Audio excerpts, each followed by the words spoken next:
Bad Blood by Mark Sennen. Narrated by Stevie Lacey.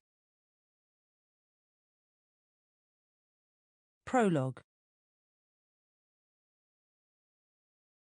The pain always came when Ricky Budgeon least expected it. Right now, a wave swept from within and hit him between the eyes like a needle, pushing hard into the bridge of his nose. He put his hands up and gripped his scalp, pulling and clawing at the burning sensation which spread across his forehead to his temples. The last attack had had him writhing on the floor. But this time the jabbing ceased after a few seconds, and he merely needed to steady himself. He moved his hands from his head, clasped them tight around the cool metal bar of the gate, and stared across the field into the night. A scan had shown nothing but the old scarring. Afterwards, the doctor muttering reassuring words about migraine and mentioning therapy, maybe acupuncture. Crap. The idiots must have missed whatever was in there that was causing him such misery. Some sort of mutation of the cells, a cancer or a tumour, the latter growing fat on bad memories, enmity, and bitterness. When the doctor disagreed with his self-diagnosis and said surgery was out of the question, he'd thought of taking a drill to his own skull, imagined placing the bit against his head and pressing the trigger. The whine of the motor would come first, followed by agony as the drill ripped into skin and bone. Then the spinning metal would seek out the tumour and chew it to a pulp. The pain would be gone forever. He had even gone so far as to go to his workshop and set up the equipment. With the drill in its stand, all he had to do was press the switch, put his head beneath the bit, and pull down on the lever.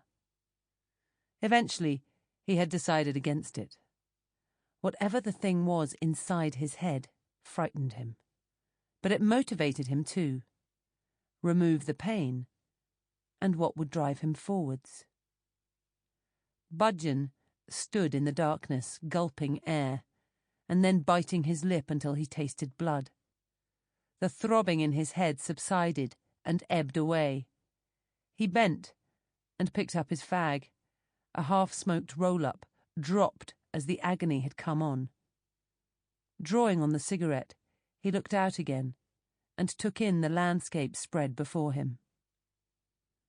Close at hand, the hedges and trees appeared black against the sky.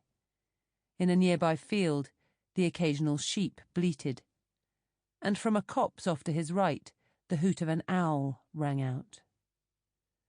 But beyond the empty countryside lay the city, a corona of brightness where 1,000 glittering lights promised excitement and danger, their individual pinpricks of heat coalescing like a mass of stars at the centre of a distant galaxy. Moving outward from the core, white dots crawled between avenues of static orange, cars heading for the soft radiance of the suburbs and home.